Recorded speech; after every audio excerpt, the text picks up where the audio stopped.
Good afternoon, everyone. A very warm welcome to our online summit, Shared Future 3.0. I am Priyanka from Shared Pro, and we are all excited to have you all join us today in this online summit. Our previous two editions, Shared Future and Shared Future 2.0, were a great success. They were primarily focused on pre and post COVID era, respectively. Today, Shared Future 3.0 is here to equip you with knowledge and strategies to bounce back stronger in these tough times. We have an amazing lineup of speakers with us today to share their valuable insights on the topic Road to Recovery from Downmarket with People First Strategies. We are also live on YouTube and LinkedIn. So, I'm delighted to welcome our first panelist, Mr. Ramit Tyagi. He is Director TA at UKG. With over 20 years of expertise in IT, startups, and global technology, he has shined throughout his career. But that's not all. Ramit loves to take care of stray animals and has been part of various bands as well. Who knows, at the end of the session, we might witness some song which might leave us energized. For our second panel, we have Tina Rastogi. Tina is Global Head HR at Cybage Software. With over 2 decades of expertise in HR and leadership. But let's not forget, Tina has been awarded as 101 Fabulous HR Leader Award by the prestigious World HRD Congress 2020. For our third panel, we have Vikas Agrawal. He is COO at SharePro, which helps company avoid layoff with its tech mobility platform. Vikas loves to connect with people and, and talk on various topics. But while not meeting people, he loves to explore food. So let's buckle up and get ready for some fresh, delicious perspective with a sprinkle of enthusiasm during the session. Since Vivek is not okay, Vivek, okay. Last but not the least, we have our moderator, Mr. Vivek Jothi. He is Head TI at Kimberly-Clark. Okay. Yes. Okay. With his expertise in recruitment and talent intelligence, he knows how to handle and how to bring the best from any discussion. And did I mention he is a coffee lover? Yes, that's right. He knows how to keep the energy flowing. So now I would like to hand over the session to our moderator, Mr. Vivek Jothi. Thank you. Thank you, Priyanka. Thank you for providing me with this opportunity, Vikas. First of all, I'm really excited to be part of the panel and being the moderator for the session. And also want to say hi to Tina and Ramit. It's great to meet you both. Yeah. So I'll start with the questions. A set of questions that we have kind of formulated for you for this particular session. And let me start with Ramit. So the first question I would have to you would be like, it's about people first strategy, right? So how can people first strategy influence talent acquisition policies to ensure job security, especially in tech roles during a down market time? Because we all know that it's a lot of layoffs happening in tech industry, right? We hear like every week different companies like the big giants, Meta, Microsoft, the Salesforce, everyone is kind of going through layoffs and so on. So how exactly a people first strategy can influence talent acquisition policies to kind of ensure job security? So that's what the first question to you would be, Ramit. So over to you. So, firstly, very good afternoon to all of you, and thank you so much, Vikas and Priyanka, to have me here and us here, and good to connect with Vivek and Tina. So, I lead the India hiring for a very seasoned, and stable product company, and we are into HR tech products. So, which also means we actually create products which create a different employee experience for some of the most amazing companies and clients like Tesla, Apple, Microsoft, Google, and Amazon. So I lead the hiring for this particular company. Now, because we are into HR tech products, so I think we work very closely with the overall features like an employee experience or HR first or people first strategy. In fact, our logo or our tagline is "Our purpose is people," which means we deal with people and their life and experiences. And while it's a downturn, what I'll say, India is at a different trajectory altogether. And while there are a lot of companies laying off, what is also happening is is the kind of normalization that's happening in the market right now in comparison to what was happening in last 2 years in the market in terms of a crazy hiring at a crazy salary, everybody running after the same candidate because there was a huge demand and a very less supply for the same tech talent, which also meant that everybody has multiple opportunities. So I think in my 20 years of talent acquisition career, this is the fourth or fifth recession I'm seeing. But what I'll call this as more of a correction and a normalization, which also means this is a time to filter out the best and the better average or less than average talent pool. So for when I talk about my company, we are still hiring a lot, but obviously there's a bigger focus on our own people who are already with us, as well as a very sharp focus on creating the right talent instead of just buying it all the times in a market like this or even the market that was before. So there's a major focus that is shifting from buying talent to creating talent, building talent, which also means you put your people first. And I think, like any software company, for us, the main asset to grow or make any revenues is our people because they create the stuff that gets those profits for us. So we anyway were a more people focused company and organization. Even a very the culture and everything has been built around people only. But definitely in the current time, they become all the more important people for all of us. That's great. That's great to hear, Ramit. You mentioning people being first, and they're the assets for the organization, right? So totally kind of spot on. So thank you for providing us your view on that. The next question I would have is to Tina. So Tina, I would like to ask you, like, what makes your people first strategy unique, and do you have any key initiatives that makes it unique?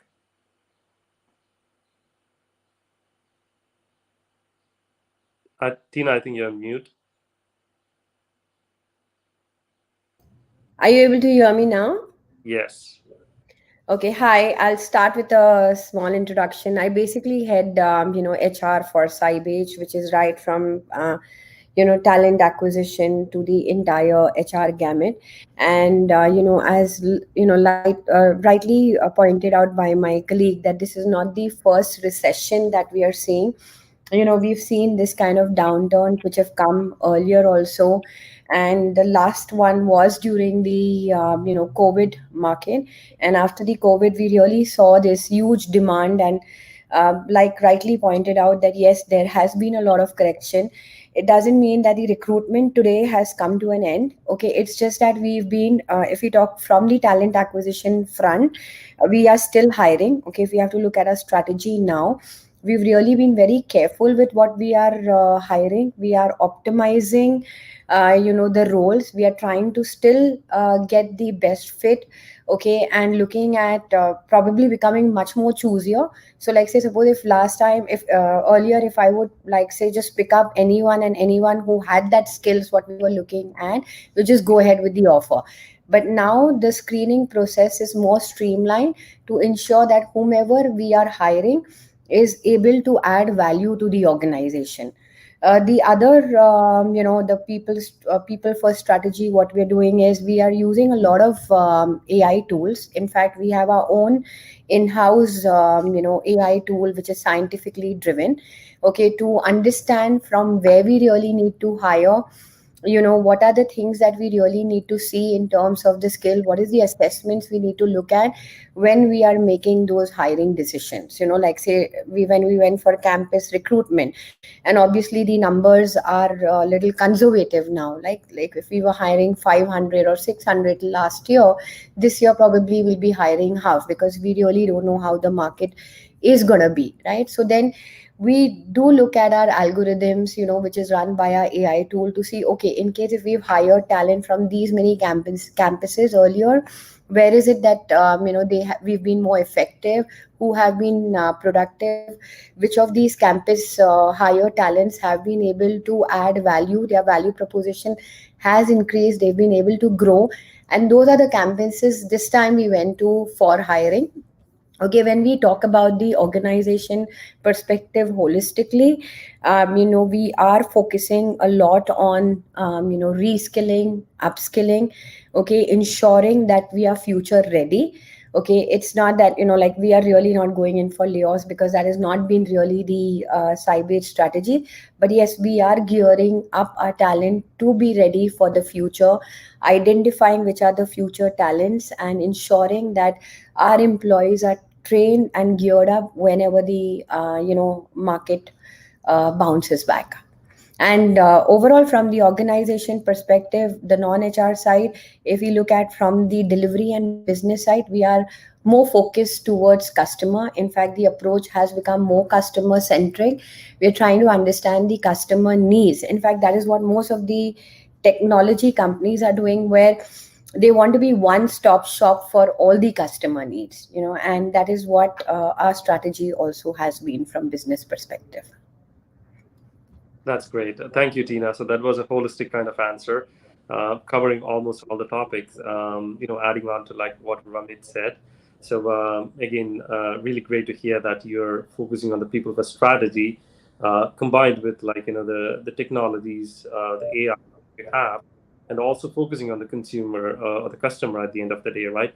And making sure that you have the right people at the right place, not just kind of the overall talent acquisition strategy, which is talent strategy, which is focusing on like build to buy.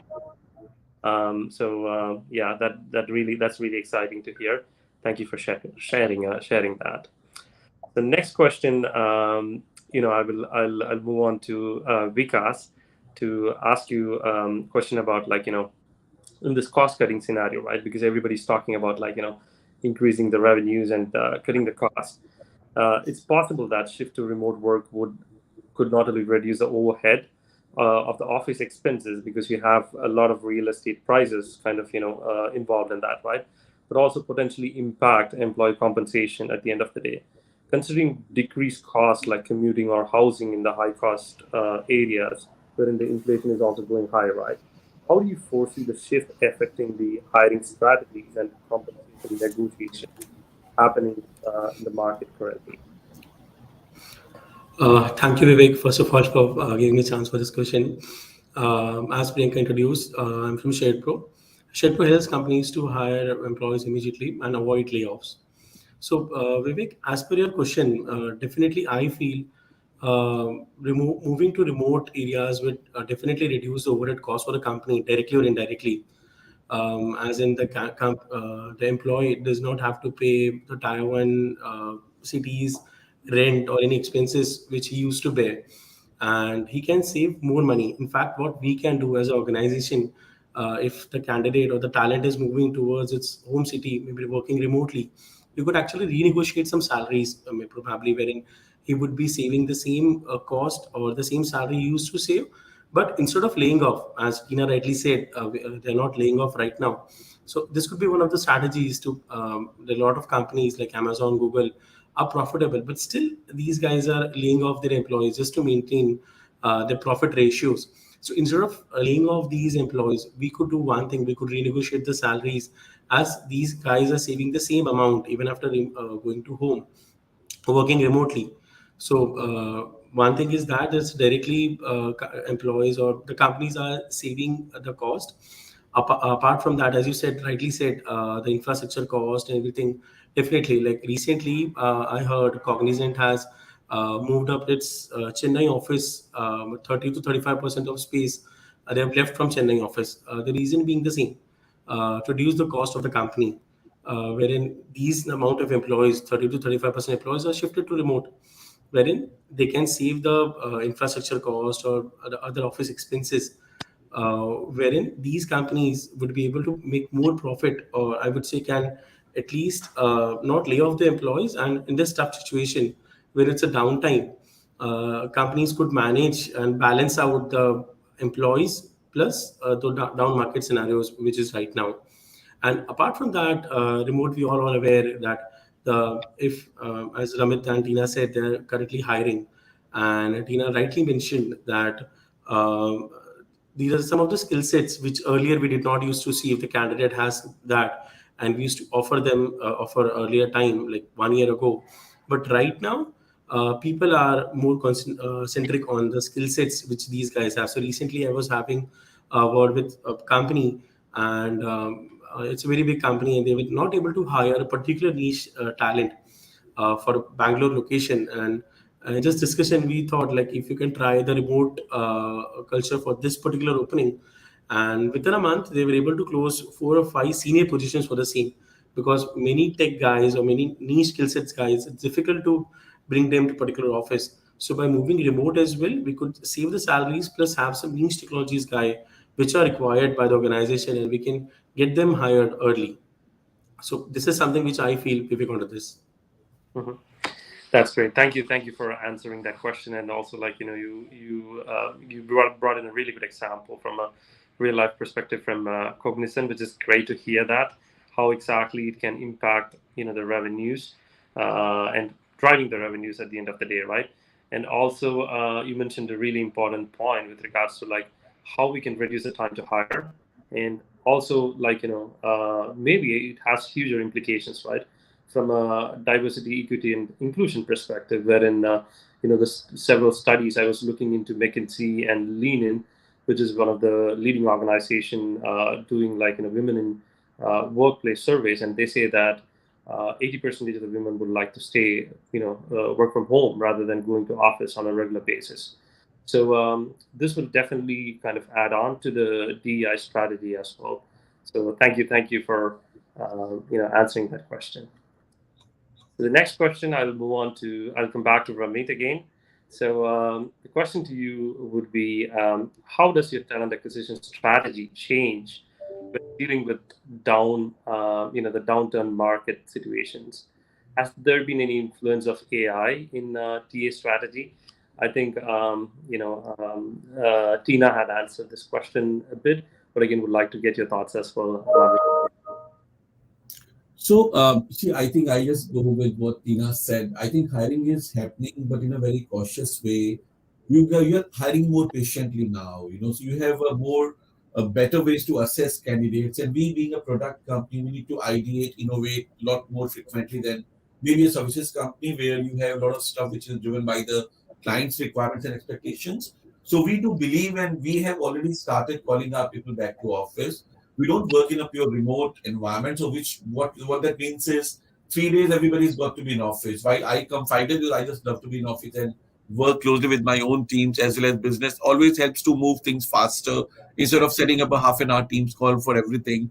So I think what we are doing is we have started bringing back our candidates to office, our interviews to office, and actually reducing the dependency on a lot of digital tools which were being used for last 2 years when everything was happening digitally, even including the interviews and onboarding. But we are trying to create a more personalized experience. And while a lot of companies are winding up their workspaces and leased facilities, we have been actually investing more in our workspaces, making them more attractive, creating a better experience, adding more facilities, as well as more well-being activities being done in office. That has helped us to get more of our people back to office. And while we anyway have a lot of AI, ML, and a lot of automation stuff during our hiring process, and even on our floors and a lot of employee practices.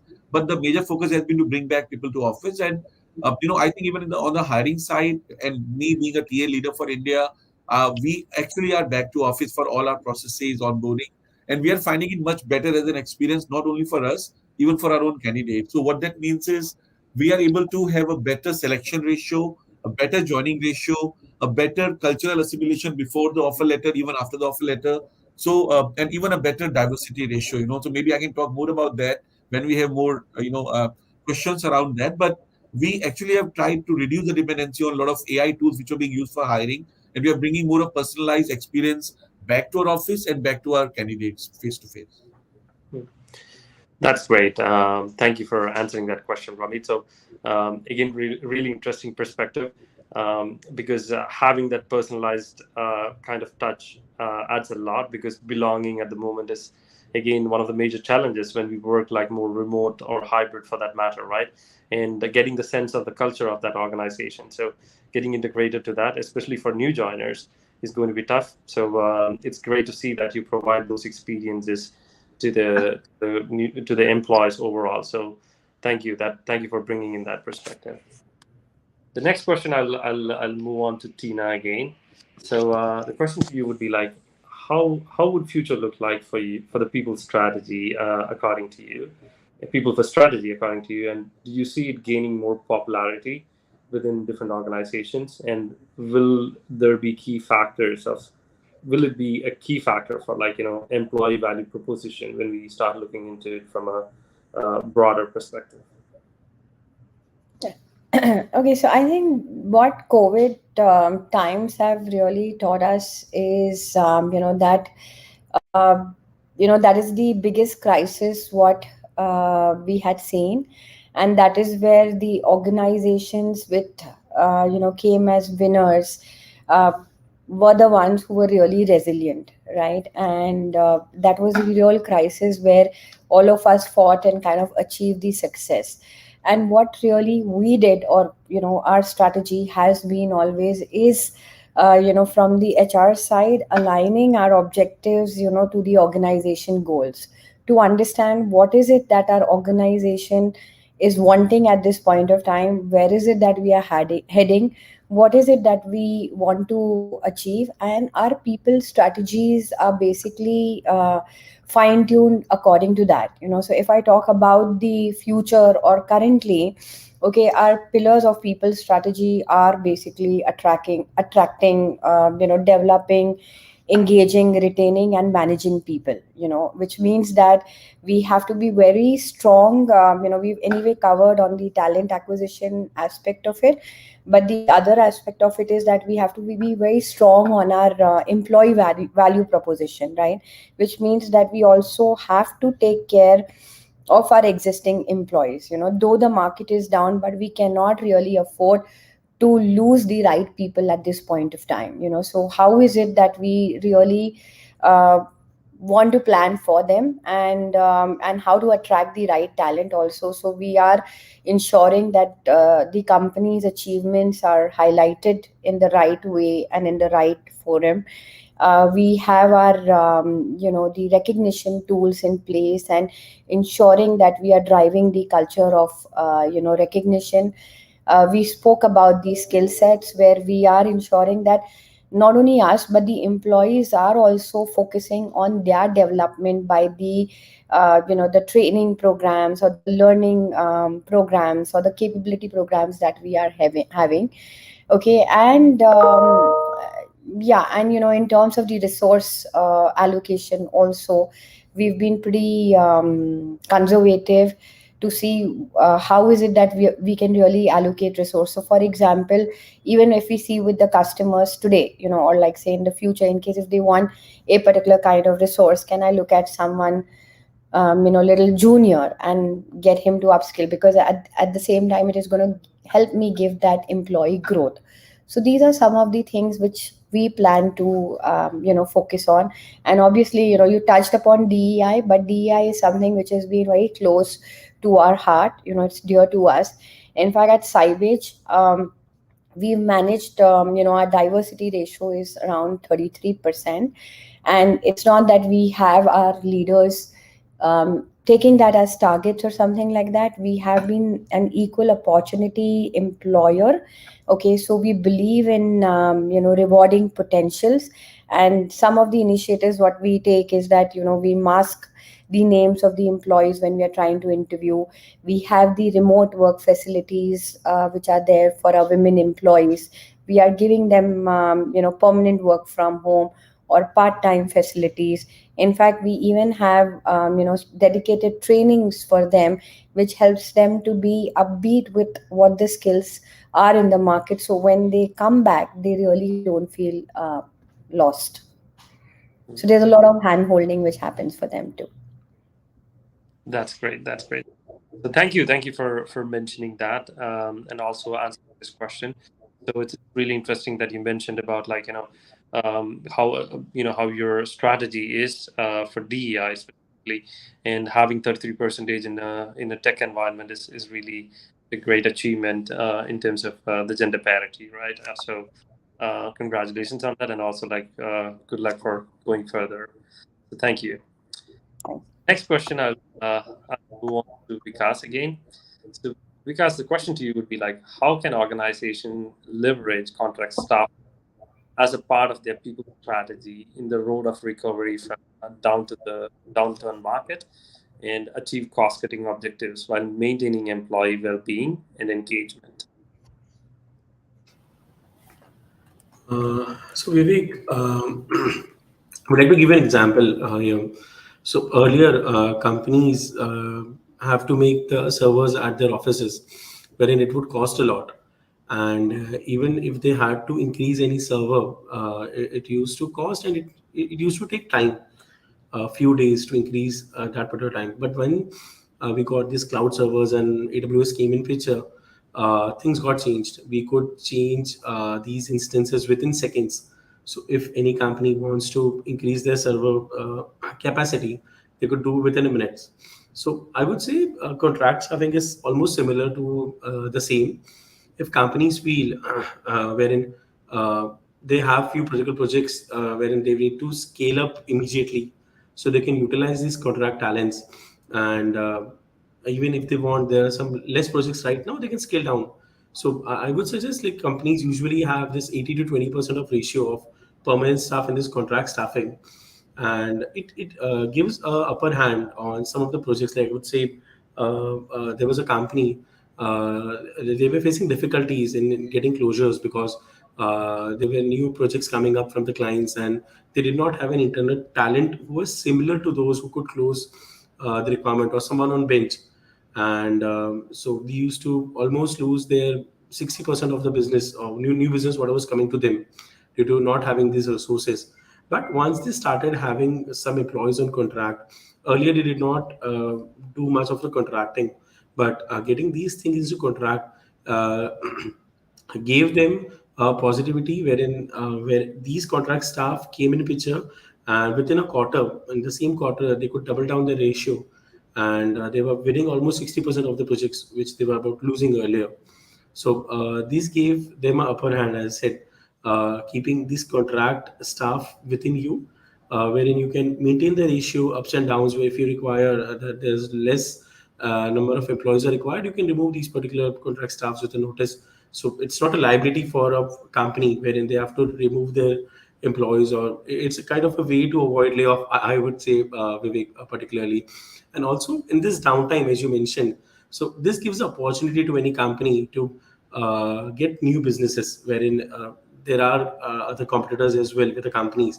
But if the company is able to give a good particular amount to the end client, and by getting a immediate joiner, they could give the surety to the client that they will be able to start the project within time compared to their competitors. It gives them an upper hand, and they will be able to benefit from this particular point. No, even in downtime, they're able to get some extra income by keeping contract staffs with them to make sure they're able to have the immediate joiners and they can start the project immediately. Mhm. So Vivek, this was something from my side. Thank you, Vikas, on touching on that. So that's really interesting, and also when you mentioned about like it can reverse the layoffs to a great extent, right? So that was a really insightful point, and also from a workforce planning perspective, right? So what I've seen in the organizations that I've worked so far is that when a role is kind of released, question to the hiring manager saying like, does it have to be a permanent role, or can it be done as a gig, which is nothing but I mean like as a contract, looking into like uh, maybe like that role can be done in 6 months, and you don't need a permanent headcount for that, right? So it's getting more and more. So again, thank you for kind of throwing light on that, and also like mentioning about how it can kind of reversing back the layoff. Thank you for that. Vivek, also some of the niche technologies, just adding few points over there, wherein some of the niche technologies, people face difficulties. So these contract staffs helps you to hire those niche technology guys. As you rightly mentioned, if some of the guys are not required for 6 months, so you can utilize this talent for 6 months, 8 months as per a requirement. And then if you don't need them, you can remove these tech guys or niche technology guys once the project is done from the client. Yeah. Exactly. Thank you for mentioning that and adding on. Thank you. Good. Then I'll move on to Ramit again. So the question to you, Ramit, would be in terms of diversity, equity, and inclusion in tech hiring. How is the people strategy helping you to address this crucial area? and especially during the down market, right? Because first of all, challenge, and then we have a market situation, then it's adding on top of to it, right? So how is your people strategy helping you or helped you in achieving that? So I think the last 2 years were more comfortable and convenient to uprise your diversity because you were able to tap anybody sitting anywhere, any part of the region, which was a bliss, which was a blessing for all of us as well as an advantage. Now, when people are being asked to come back to the offices, and a lot of people don't want to come back to those metros that they were living in a rented accommodation, and they've actually settled in their smaller hometowns, and are closer to their family, their parents, which also means there will be lesser pool available in the global, big, large cities. But I think what that needs would be a more innovative way to create that talent which is more relevant to you, keeping that view in mind. And we always had that whole focus to bring up our diversity, especially on gender, because India always has been lying back on that for, I think, almost every company, like Tina just talked about. So while we stand at more than 45-50% globally at gender diversity ratio, in India, we used to be only, I think, 26% till 2 years back. We were able to bring it up to about 36%, in last 2-3 years. And the target for this year is 40%. Now, when the incoming pool itself is about 15% in the tier one, tier two, tech colleges, or even the overall pipeline in the market for lateral talent is also, I don't think, more than 20-22%. How do you make it 40%? Which means you have to actually build the talent and help the talent which has gone off the market for whatever reason. So keeping a new strategy around that, and again a people first or a diversity focused strategy. We started targeting women who had to let go of their career because they had to be take more of social or personal responsibilities of being a mother, being a wife because of marriage or some personal events in their family. So we created a new pipeline which helped us again create a bigger ratio of pool available to us. Wherever we saw them lacking in certain aspects of a particular fit, we were okay to let them get more trained or get them in and then particularly build upon the rest of the missing, whatever was missing in the profile. Also, we started targeting people who had let go, who had gone off my company long time back, and we assumed that they loved the culture, but they moved off because of some reason. So we created those kind of different pipelines. And again, also we reach certain training institutes and certain, community-focused training institutes, which are actually creating a new kind of talent. And with all this digital education and new virtual education, which has actually got more concretely intense in last 2 years, you actually are able to tap into a bigger pool and able to actually create a bigger pipeline, which actually finally converts you and helps you in the long run. And I think McKinsey did release a report which said that companies which are actually more diverse obviously make better revenues. They are better on the innovation and creativity as well. And I think that's a proven fact. All of us have been aware of that for a while now. Mhm. That's great. Thank you for mentioning that. The overall talent management strategy, wherein build versus buy, to reskill and upskill the employees, and also like from a buy perspective, you mentioned an important point about the alumni, or we used to call them boomerang employees, like coming back. So yeah, that's a great strategy to kind of enhance the talent pool, right? So yeah, it's great to see that you practice it, and that has helped you to kind of achieve the DEI kind of ambitions and targets. Thank you, Ramit. So the next question and the final question to you would be, final question to Tina would be in what ways can a people first strategy contract to long-term organizational resilience and sustainability overall?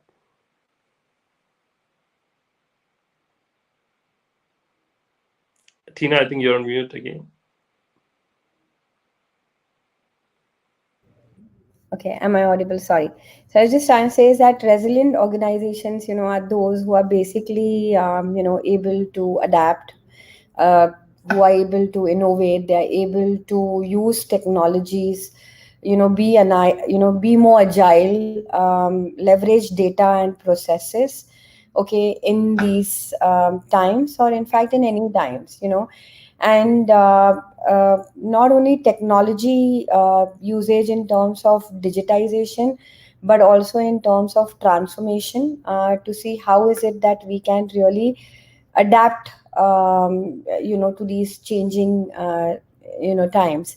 And use of AI actually makes a lot of difference for organization to be sustainable and resilient. And when we are talking about AI tools, we see a plethora of tools which is available in the market. In fact, I was just reading some time back that Infosys has launched this new AI technology Topaz, which is going to be a holistic offering to their customers.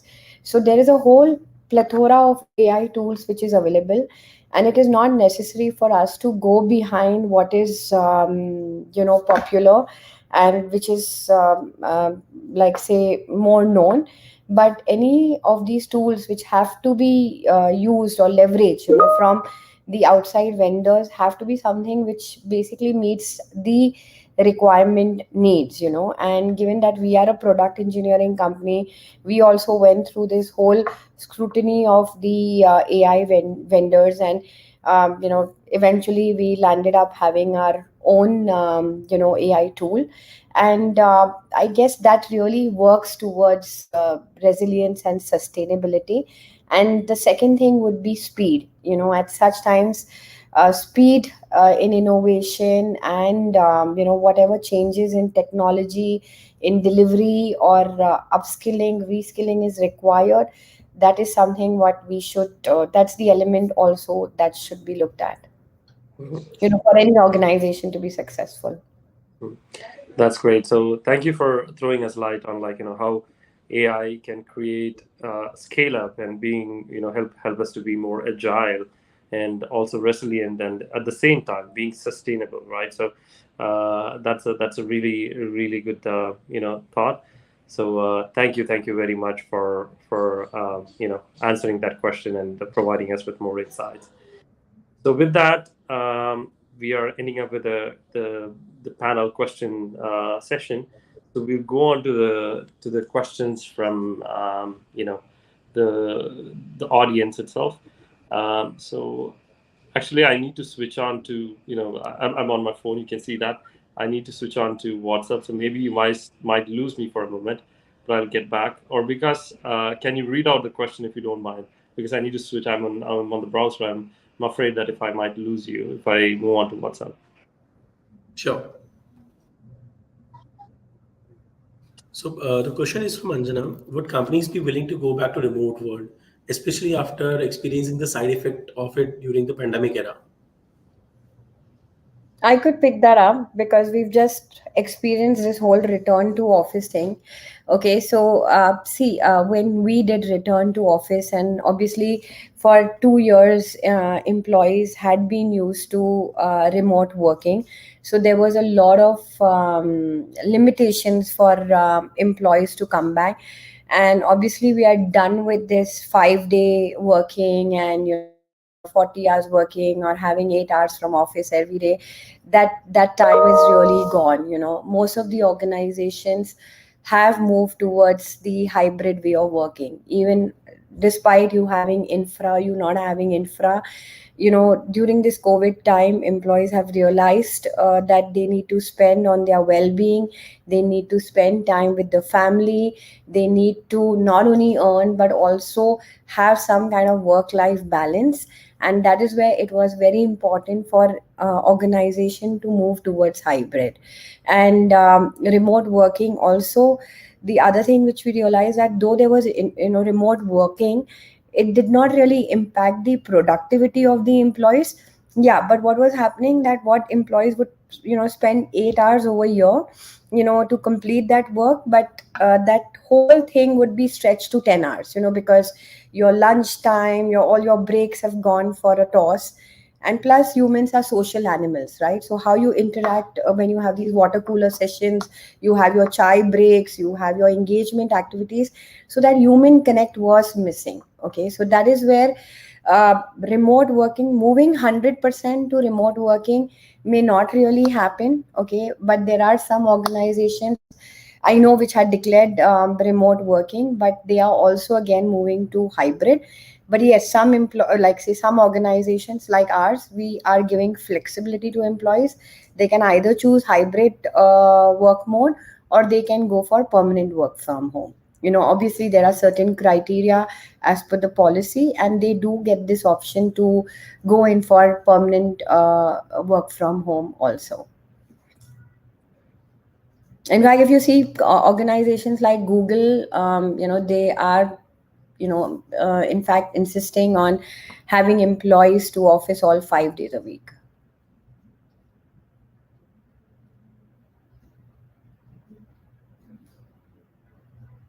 Okay, so the next question is from Dhairya. Can you float the question? What should be the proportion? What should be the proportion of a flexi staff, especially in current times? So Vivek, Ramit, if you would like to take this question.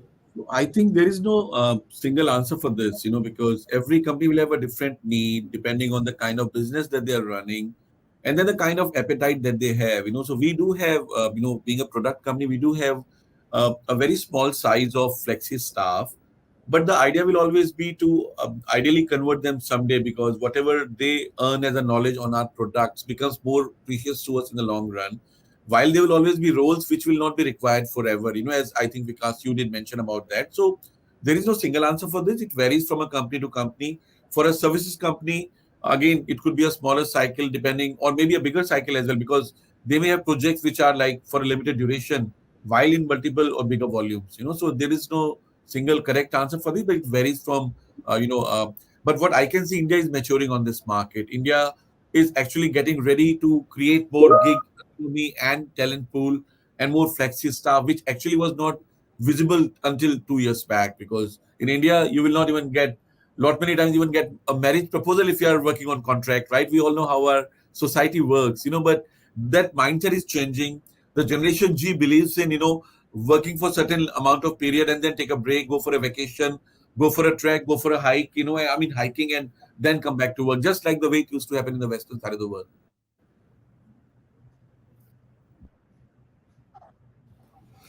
Exactly mentioned, Ramit. It's to the point. So we'll have to the next question. Would love to understand the impact of tools like ChatGPT in HR in short term as well as long term. Maybe I can, start on this, and I'm sure Tina will also have a view. So I'll tell you, see, the future is not going to be about whether it's going to be AI or people. And I read it, I think, in Times of India 2 weeks back. They have a tech, corner that comes on Wednesday and a Saturday. You will only need two kind of people in the future: one who can create AI, and one who can work with AI. So in the current scenario, if you ask me, and we as UKG have already signed up with Google for their generative AI, platform. So idea is to use that to our growth, and they will never be able to do everything that is possible by a human. Obviously, lot many things will not never be able, done by a machine. Knowing that, we should create a team that is able to work with those machines and create a better output. So that also means a lot of roles will vanish, but that's also going to create new roles for all of us.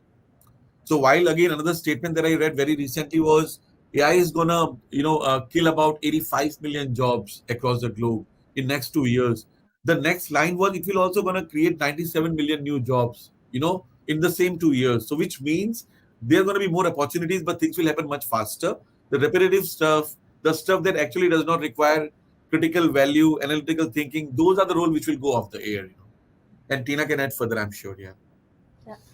So I think ChatGPT now it's still evolving, okay, and we keep seeing a lot of reviews that it has its own set of pros and cons, okay, and in HR it is still at a very immature stage, to kind of experience and to understand that how is it really going to impact on the HR. But yes, one thing I can assure you that ChatGPT or tools like ChatGPT are not going to take HR jobs, right? Because at least from the because in HR it is all about the human touch, okay, and that is not going to go away. That is going to stay. But like you rightly mentioned, that it is evolving, and there are some jobs which are going to be cut down. What I foresee is that whatever transactional and operational jobs were there, that is going to be taken over by tools like chat gpt and other AI tools, which means that everybody, not only the employees, but us at HR also, we have to keep upskilling ourselves, okay, and keeping ourselves upbeat with the market, so that we can also advance with these new technologies.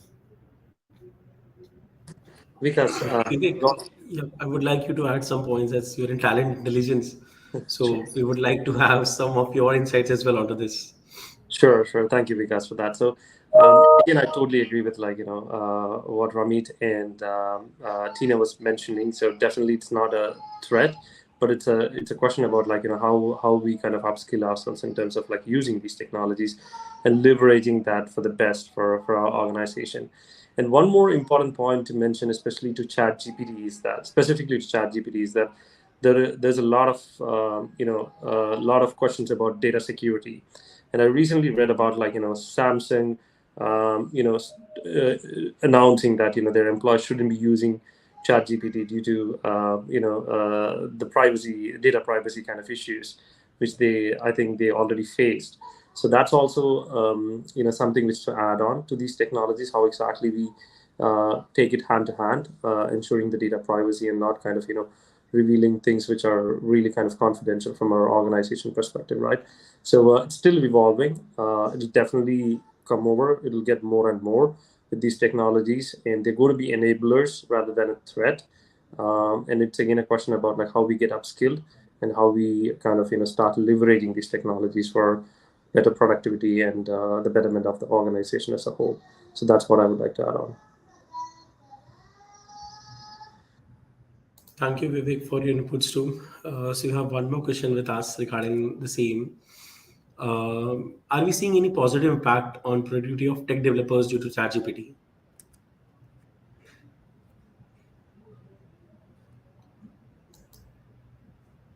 No, I could start with that. I know that most of our, I don't know if it is a positive impact, but at least, when we hired this fresh batch of associates, so they were leveraging GPT for the basic coding, right? Like, say, whatever codes they had to type, so they were leveraging chat GPT. But again, in terms of the validations, if they are the right codes, or they are being rightly used, that is a big question.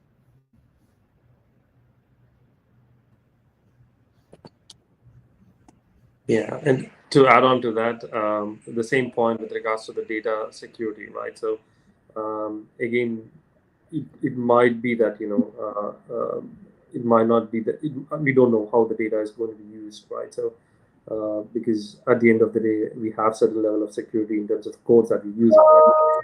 It might be a constraint, so not sure how exactly it would work. But again, what I've seen is that ChatGPT works pretty well for content creation.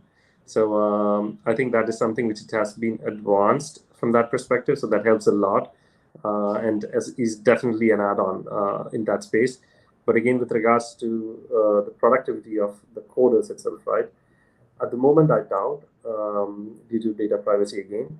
But again, in future, there might be different technology which ensures that, and would be great to have that because at the end of the day, we'll be making coders more productive. So just to add on to that, so it's just like Google or maybe a more personalized, customized, state of Google. The way we have been already using Google.com for everything that we wanted to know, or Wikipedia. But that does not mean that you stop studying or researching, or you stop creating those algorithms or actual logics. Because if you stop doing that, then you're becoming a victim, or you're actually handicapped, because of Chat GPT. While you should just use it to run the stuff that does not require any extra additional IQ or effort, right? I mean, or extra thinking, but or maybe even emotions, emotional intelligence. But it will only, I think, just cut the repetitive stuff or the operational stuff, which does not require any extra effort. But that does not mean that students start using it to clear interviews. But finally, you'll have to create something of our own to survive and grow further. And I think that's what we need overall, even as a nation, that we don't stop studying and making us more sharp on our R&D abilities or thinking abilities, and that's what is going to keep us ahead of the curve. forever. Thank you for your inputs. Vivis, I guess we are running out of time and we might have to end the session. So it's up to you. Over to you.